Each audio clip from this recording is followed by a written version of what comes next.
All right. Do we have sound this time? Hello, hello. Good morning. Welcome to the pre-market prep session for May 25th, 2023. You guys let me know if we have sound this time. I'm pretty sure we do. We should. Can we get the camera focused in? Awesome. I see sound registering down there on the microphone thing, so we should be all good, completely good. Welcome, everybody, to another amazing day in markets. Had some little technological issues here getting started, but that honestly cannot kill the vibe of this amazing day. While I wait for people to make their way in here. Hello, Carla. Good morning. Good morning. Great to have you here. I'm going to go ahead and pull up our newsletter here. But this session, for anybody who's new, might be stumbling across this from the vast landscape of the internet. This is our daily session where we go over all the news, notes, information, as well as mindset necessary to keeping you consistently profitable here across these crazy markets. I am your host today and every day. Your host, Adam Holland, stock options expert and expert market strategist. And we're here to absolutely dig into what we've had going on this week. Let's see here if we can go ahead and pull this up. The next big thing. Awesome, awesome, cool. So just perusing through. Doesn't look like we have a very long one this morning, so that I'll be able to, give us the time to take our time, roll through this. And, also kind of break down the data that we're getting. We get more data or just got more data at 8:30 a.m., 2 different pieces of data. So a number of things to go over here as we go into the day. Yes, Carla, good morning. Tristan, good morning. Michelle, Vivian, Andrea, good morning. All of you amazing, beautiful people. Hope you had a great night's sleep, a great morning routine. We got the mic working, everything going on. I unplugged the mic beforehand because it wasn't showing up, and I guess that just threw the computer into a tailspin. But honestly, no technical difficulties right now could kill my vibe this morning, as we're looking to have it be a hugely profitable morning with NVIDIA absolutely rocketing to new all-time highs. So that long-term portfolio is looking like an absolute snack, right? NVIDIA long swings, absolutely crushing it. Those should be up thousands of percent. Haven't even checked the long-term portfolio, just letting it rock, letting it roll. NVIDIA shares up an insane amount, right? Talked about it during pre-market preps when we broke the weekly downtrend, how it was a good time to edge back into stocks. Talked about it on Wall Street Wednesday on February 1st and talked about it on our Q&As as well, right? So gave plenty of heads up, and it was amazing seeing like all the messages like, hey, like this is, a lot of people like, hey, this is one of the first times that I bought stocks, confidently. I felt good about buying the dip, and it's amazing to see that because it really is important, right? Timing is important. All of that is important. And the opportunity cost of having your money sitting somewhere where it's not working for you is also very high, right? Your money just sitting there, and it's not the right time to be there. Once we break that long-term weekly downtrend, you're confident where you can sink your money. You don't have to worry about it actually continuing to sink with the rest of the market. So NVIDIA, Apple, right? A lot of those guys, when they broke that long-standing weekly downtrend, it's like, all right, here's the time. Here's the point. Go long, right? And that has paid once again. So the charts do not lie, right? The charts do not lie. If you can understand what they're telling you, right, they can pay you handsomely. So definitely looking to withdraw some profit, probably cover the rent for the year for the place that I'm moving into and call it a day, right? That's very nice because you can go ahead, take care of your living expenses for a year, and then whatever else you do from there is free sailing, right? Free roaming, free this, free that. So definitely an amazing day for all NVIDIA holders, right? And I'm super excited to be able to do that. So yeah, I got a chip in the step today, right? Got some pep in the step today where I don't even care if my computer blew up right now, right? You cannot kill this vibe that is happening. So super excited for that. Throw a 7 in the chat if you're excited for the day. We got a holiday weekend coming up. So like I talked about, we can have, kind of this chop where we just don't really get movement with conviction because we don't get a lot of high volume.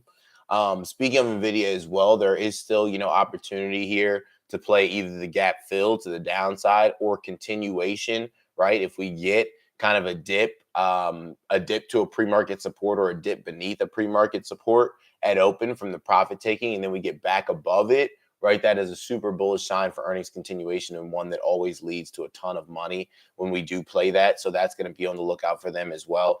I'm pretty sure Snow was the opposite. Snow got, kind of blindsided by their earnings and struggled a bit. Which sucks, but it's also just part of life. But with Snow, right, they can be on the lookout as well for a gap fill to the upside / continuation further to the downside. So in terms of like broader markets, we broke out of the area we were chopping in last week just to literally dive right back into it so far this week. So we'll see if we can work our way back out of it. Today. But as a result, we've got the major averages up more pre-market. Of course, the NASDAQ is up big because of NVIDIA, and you got SPY, which is also working its way up because of NVIDIA. But yeah, in terms of like whether or not it's justified, I don't know, right? We already talked about, you guys have heard me say it a number of times about how NVIDIA is one of those companies that is just integral to the future because semiconductors are, right? When we talk about the world of decentralization, work from home, how software is the future, right? All of that is powered by computer chips. So computer chips are something that will never go out of style. And recently, it's been really benefiting a lot from the AI boom. So that's, a lot of people are like, oh, is it a bubble? Is it this or that? It definitely could be. But at the end of the day, what do you pay attention to in order to make those decisions? The charts, right? The charts. So when NVIDIA broke through that downtrend at the end of January, right? At the start of January, and it held above, kind of mid-January, that was when, cool, we get that signal, boom, time to go in, right? So make sure you're monitoring the weekly on all your favorite stocks, because people don't pop out to the weekly enough, but there is a ton of money there, right? And I'm talking like 5,000, 10,000%, right? We've had 3,000% plays before, but there's 2,000, 3,000, 5,000% plays that are laying there dormant on the weekly chart, right? So there's nothing wrong with taking a nice long position and letting it rock from there, because those can pay just as much as the zero dates or, the calls or whatnot that expire, the tomorrow or expire today, right? Those longs can pay just as much. And a lot of times your biggest payday will be off longs. It won't be off of short-term calls or short-term plays. So in terms of news here, I just started off talking about them, but if I had a hunch, right, that's it. The top headline is about them as well. So the next big thing, as investing trends come in and out of fashion, I just got a, sorry, I got a mess. Want to make sure it's not. Oh, okay. I thought it was like a message. It was a message from somebody like within this community. I thought it was something going on with the live and they were messaging me, but no, they were just asking me if I had seen NVIDIA earnings. Yes, 100% saw. That's exactly what we're talking now. You should be in here. I think they actually watch it after the recording. They work right now. But as investing trends come in and out of fashion, it can be difficult to navigate what is real and what will power the future and what is hype and what will eventually fade. Trading companies that are in the thick of trends can also be tricky, especially when trying to recognize value ahead of the broader market and appraising how the given technology will play out. Others that are looking for a quick buck might want to jump in on the train in any event, even if it's just for a quick ride, though the short-term strategy can quickly leave a bag holder with a screen full of red and end up at the end of a big run up on a stock price. That is true, right? I feel like Seeking Alpha is kind of like starting off this, story about NVIDIA on more of a somber note, but it is true because people want to like bag chase, bag chase, bag chase. And right now, I cannot lie, NVIDIA is incredibly overvalued at this point when you look at like PE ratio and all of like the traditional measures of value. Like it's just for it to go up this fast, right? It's just insane. And it's definitely indicative of the fact that AI is probably in a bubble, right? The fact that C3.ai is up huge on the news and C3.ai just was selling off because people realize that like it's really just a lot of AI hype that's not super founded at this point, right? There's no real substance or credence to exactly why C3.ai would be worth that much. But it's kind of the same thing, right? Whenever like craze, right? .com bubble, at a time there was that weed stock, right? You guys remember Tilray a few years ago? Tilray ran up to 200 something bucks, and there are still people who bought Tilray at 200 bucks and it never made its way back up there. That's not going to be NVIDIA because, like I said, NVIDIA is just a very, very valuable company. But if you go back and look at Tilray, right? Tilray went crazy. That's what it was, a high of $67, and Tilray is at $2.42 today. So it's just like there are bubbles, right? There are bubbles that come, bubbles that go. And what you just want to make sure is that you're not the one that's left holding the bag, right? When a stock is up 100%, that's not when you say, "Oh, this is going to be my time to get into Nvidia," right? It's one of those things where you just remain patient, right? You remain patient. There's always more opportunity. There's still plenty of super valuable companies that have plenty of room to go, right, on their chart. So it doesn't need to be an Nvidia or a bust type of thing, right? There are a number of different companies that still have, good looks, but when you think about like longs, right, and all these different companies that were kind of struggling, Apple longs crushing it, right? A number of different stocks that we talked about where, hey, this is the time for you to go and enter. And we've got a number near all-time highs again, right? So this is just the area where you want to tread lightly more so than anything. You don't want to get caught up in the green because this is exactly what happened in 2022. Everybody goes, oh, we're back near all-time highs on all these different stocks. This is the time to strike. The iron is hot. Like, no, on the way up, right? That's the time to strike. At this point, you want to remain patient. So, right, they give that little disclaimer and then they're like, enter NVIDIA. The company, a leader in artificial intelligence hardware and software, saw its shares soar 24.6% to 380 in after hours trading on Wednesday, bringing its year-to-date gains to over 160%. That has to be probably one of the biggest for like a major big tech blue chip stock like ever. Like, has another stock that isn't a penny stock moved that much year to date, right? We're halfway through the year. The latest movement came after the firm posted Q1 results that topped expectations and blew away forecasts for the upcoming period. Quote, demand related to generative AI and large language models has extended our data center visibility out a few quarters, and we have procured substantially higher supply for the second half of the year, NVIDIA executives said on an earnings call. The easiest way to think about that is over the next 4, 5, 10 years, most of that $1 trillion in compensating, adjusting for all the growth in data centers still will be largely generative AI. So NVIDIA is like, hey, we are at the forefront of the most valuable technical innovation since fire, right? Since sliced bread. And obviously, investors love that. So, in fact, NVIDIA is indicated to open today with a pre-market cap gain of more than $185 billion, making it worth more than Meta or Tesla. It might even turn into the biggest single-day record. Apple rose by $191 billion in November 2022. If NVIDIA sees continuation after this gap up, it will break the record for sure. Easily it will break the record if it sees continuation. Peers are riding the sentiment higher, such as rival chip maker and AMD, which is up 8.5%. AI software maker C3.ai, which is up 9.3%. Palantir, which is up 7.7%. Bigger players like Microsoft and Google, which is Alphabet, which are incorporating generative AI in their platforms, rose as well, while the AI rally sent NASDAQ futures up nearly 2% overnight. But the jury is still out on artificial intelligence. There's no doubt that companies are on the brink of something big, and then it will change many industries and how we do things. But it's important to separate hype from reality when talking about any emerging technology. Remember the Internet of Things, Web 3.0, the metaverse, DeFi, blockchain, NFTs. Many shares related to companies operating in these spaces have seen their prices dwindle from record highs seen when the news cycle first played up. Contrast that to smartphones, streaming, e-commerce, and the cloud, which have had much more lasting impacts on business investment, the labor market, and broader economy. I think it's very clear to see that AI fits in the smartphone, streaming, e-commerce, and cloud sector much more than the Web3, metaverse, DeFi, blockchain, NFT sector, right? I feel like while there's still tons of value in those things, crypto maxis, don't come after me. DeFi, blockchain, insanely valuable, right? It's not one of those things that immediately brings value to companies and can create whole companies overnight, right? Blockchain can make the way the companies do things a lot safer, and a lot more, a lot more streamlined, right? But at the end of the day, there's not really a groundbreaking company that will be founded on blockchain, at least not right now. But every single day, there are new companies being founded upon the foundation of AI, right? So AI is definitely in the more reputable sector than the ones where it might take a bit longer to figure out how it's going to change the world. And then they just had a few things left over from the comment section. But I think we've talked enough about NVIDIA here today. Let's move on to overall economic news.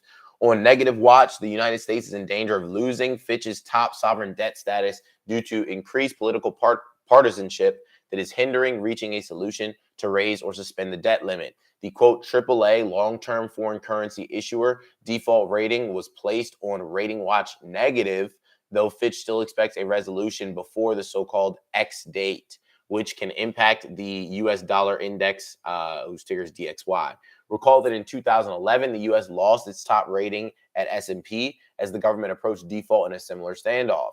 S&P has not restored the country to its highest rating, but the last of the big three credit rating agencies, Moody's, still has its highest AAA ranking on the U.S. So, I mean, again, we just have more debt ceiling talk, right? It's something that is going to get worked out. It's just, is it going to get worked out before we end up having, kind of government workers sitting there twiddling their thumbs, not getting paid, right? That's really the case here. So I haven't heard anything else about like positive talks. We just got to cross our fingers and hope that positive talks have commenced, and that we're getting somewhere. Now, in terms of energy news here comes the sun. Solar is emerging as an energy superpower. We've been on solar for years, guys. That is my favorite form of alternative energy. It is secularly uptrending, meaning uptrending over the course of the long term.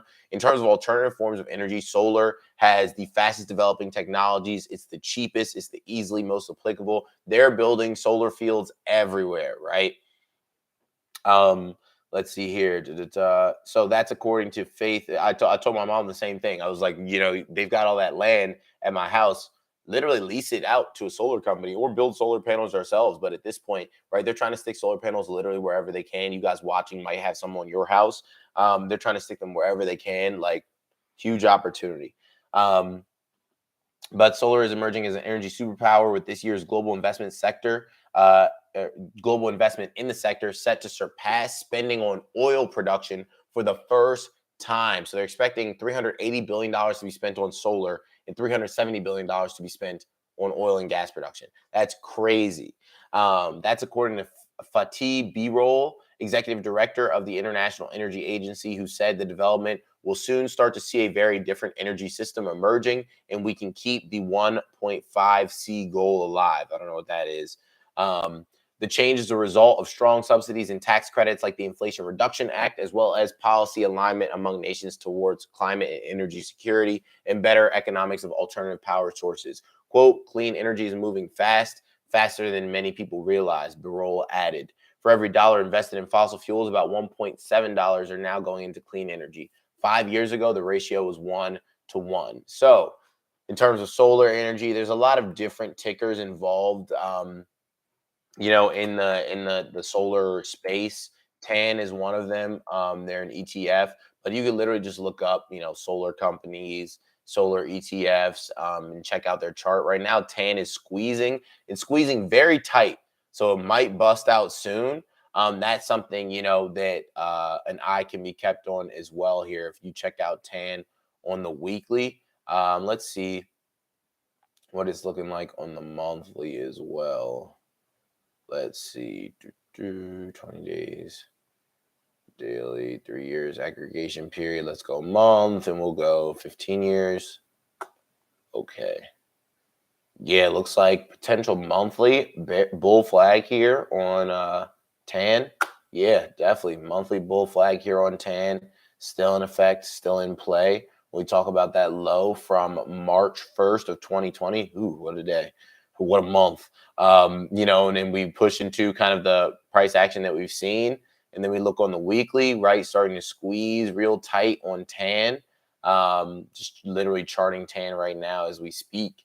But definitely keeping an eye on TAN here as it starts to squeeze and squeeze and squeeze. If we finally get a pop, on this stock, we start pushing. TAN could definitely be something to pay attention to. So I'm going to go in here and add just a few little alerts here for TAN. And then we can rock and roll and keep things pushing. Let's go ahead and have it. We'll have it set for this level. Boom. All right. I just want to have this go off because that is another one where it could be a nice, beautiful, long swing setup. We love those, right? We love beautiful, long swing setups. So let's see here. Check and see if TAN is popping this weekly squeeze. Because solar could absolutely crush it. And that could be another one where you get 24 calls, you let this rock and roll, man, it could be a huge payday, right? Let's see here. Moving on from solar, central banking, and let me check back here. Okay, cool. No questions or anything in the chat.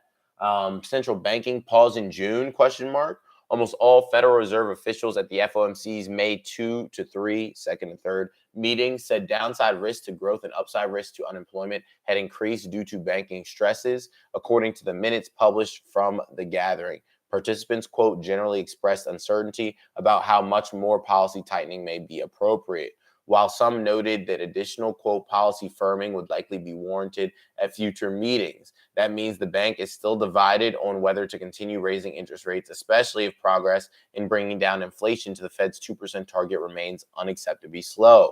The policymaking committee in May increased its key rate by 25 basis points to a range of 5 to 5.25%, representing its 10th straight rate hike, while odds rose of the Fed pausing in June following the release of the minutes. So, in terms of breaking down the minutes, right, the general consensus was that there was an expression of uncertainty about how much more policy tightening may be appropriate. So, we might end up getting a break in June, right? Of course, markets like that. So, we'll see if we do end up getting a break in June, we can get some debt ceiling resolution. Maybe we could finally push to emerge out of this monthly bear flag that SPY is still in. If we could push above this 430 area, things will look a lot more sure, and maybe get some real consistent movement on the weekly instead of this like crusty bleed up, sell down, barely get back up in order to finish marginally higher and do that week after week after week. Let's see if we can get some consistent movement here based off of that. It does end up being priced in, then that might not be the case. So we'll see kind of how the expectations go. But some of them noted that policy firming might be warranted at future meetings. It's all going to be determined based off of the data, right? The inflation data that we get, that is going to determine what moves they make moving forward. In terms of today's markets, in Asia, we're up 0.4%, Hong Kong down 1.9, China down 0.1, India up 0.2. The FTSE in London down 0.3%, Paris down 0.3, Frankfurt down 0.2. The Dow down 0.2, S&P up 0.6, NASDAQ up 1.9%, crude down 1.9%, gold down 0.1%, Bitcoin down 1.7%, 226,256. For today's economic calendar, we got GDP data. Let's pop in and see if we can get that GDP data. Got to see if my man Walter Bloomberg is back on the prowl here, back at work. Let's see.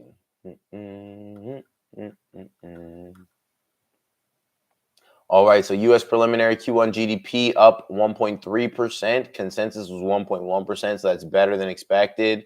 Preliminary Q1 core PCE, which is inflation, up 5%. So we got first piece of news is bullish, right? GDP higher than what was expected in terms of preliminary numbers.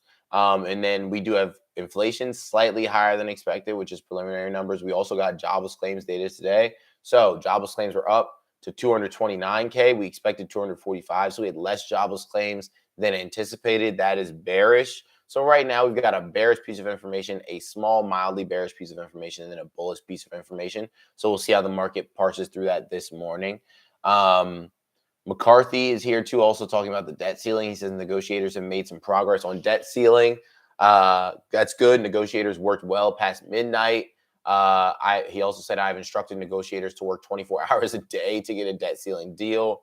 There are still some outstanding issues. So we're getting closer. We're getting ever closer, right? Moving ever closer to a deal getting made. And I'm sure the market is anticipating that. We'll see. Not a guarantee that we run because of it, but we can. Might be something worth researching. Hey, how's the market responded to, the debt ceiling issue being resolved in the past? In terms of economic calendar, though, that's really the biggest thing. The two biggest things we have going on today, we've got to remember the Fed Barkin speaking at 9:50. But what else is happening? We'll wrap up here with our rapid fire bullet point rundown. Final GDP data shows Europe's largest economy entered recession. Microsoft, ticker MSFT, says Chinese hackers attacked critical infrastructure. Again, we are literally already at war with China. Cannot stress that enough. Meta Platforms wraps up spring layoffs, deepest in tech. So Meta just slashing jobs left and right. The implications of Apple's deal with Broadcom, whose ticker is AVGO. We got Snowflake. Snow plunges as lower forecast outweighs Q1 results. So again, looks like Q1 results were positive, but the forecast, what they expected, right, moving forward, was worse than they would have liked, right? A lot worse than they would have liked. And at the end of the day, the outlook plays an important role, right? If the outlook isn't there, then the stock is going to drop. And that's exactly what happened to Snow here. So I'm just looking at Snow, checking them out. That's tough too, because Snow is actually looking to compete here for a weekly breakout at roughly 178.70. Tried to get it last week, couldn't hold, and then was trying to get it this week, and also it appears could not hold. So let's go ahead. We'll mark that off. That area at what is that? 178.70, right? We can go ahead and mark that area off. Edit properties. Put a price level there. Boom. All right, and at least now we'll be in the loop for if we do ever end up breaking that. Let's see, Snow testing weekly breakout. Awesome. You set alerts now just so that you get them when it happens, and then you're ready to execute immediately. It's the most beautiful thing. It's like somebody comes along, the stork, right, that drops off all the babies. The stork comes and drops off some, opportunity to make money in your lap. Love when I get alerts that go off that were from a while ago. Let's see here. Kohl's ticker KSS pops on earnings topper, reaffirms guidance. Kohl's a meme stock at this point. FTC is probing bidding collusion for these baby formula makers. And then breakthrough innovation, Nike reshuffles C-suite responsibilities. Nike will always hold a special place in my heart. It was the first stock I ever bought. I was 9 years old. And I still have the certificate, right, from buying one share of Nike. And it'll always hold a special place in my heart because of that. Not that you guys asked for any history, but a fun little anecdote about me. First stock I ever bought, Nike. Icon Enterprises, ticker IEP, continues to slide as Ackman fans the flames. And then Google, ticker GOOGL, and European Commission to develop AI governing pact. So Google is working with the EU, right, in order to regulate AI, to govern AI, to get some reins on this beast right now, which is running wild.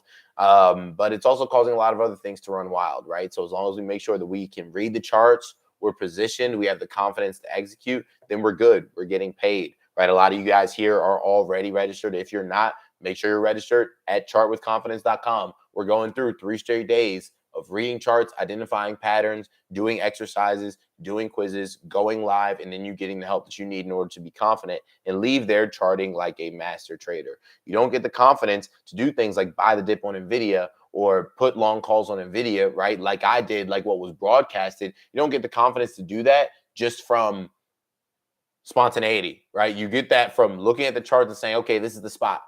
This is the spot right here, right? This is the spot where I'm going to go long and I can feel good about it. Same thing with TAN, same thing with anything that we go long, right? From now onward, you say, how can I, even think about grabbing something and getting a long call a year out and holding through this, holding through that? The charts give you the confidence. So if you do not have that confidence, make sure that you go out and get that confidence. If you're excited for that challenge, throw a 3 in the chat. I'm super excited for that. As of right now, the times are looking like 6 to 8 roughly. But to be honest, if you guys want, we can go longer. Like you guys know how I am. If you ever had a one-on-one with me, if you ever really had any challenge with me, any type of live event, I have no problem pushing the time limit on that. Right. So that is something where it's technically right now it's supposed to be 2 hours, but it might end up being 3.5. You don't have to stay for the whole thing, but this is just the over deliverance of value that at this point I've made pretty apparent across the board, right? If you invest in yourself, I will meet you 300% of the way there, and make sure that you get exponential value out of that experience, right? So for the price point, you can't beat it. Again, $300 plus you have to be a course graduate to get a one-on-one with me. That's where a lot of people want to go over charting like this. We're doing this for 3 freaking days for over 2 hours. I don't know what else you want me to say. There's literally no other sales pitch for that, right? If you love making beautiful money, making money off of NVIDIA instead of watching it run up, right, and you being left out, you want to learn how to read the charts. It's as simple as that, people, right? But other than that, make sure you take profit. Again, you don't actually make money until you take profit. So anybody who's looking, it's a great time as we retest new all-time highs to take profit, right?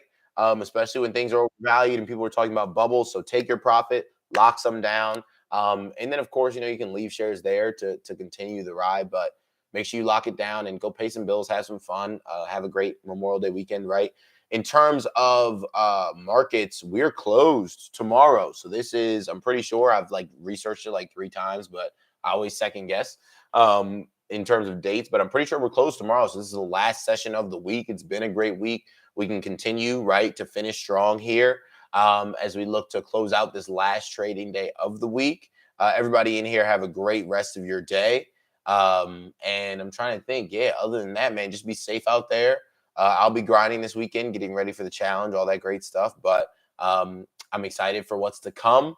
Congratulations, right, to everybody who executed. And let's look to execute again this morning. Have a good one, everybody. Peace.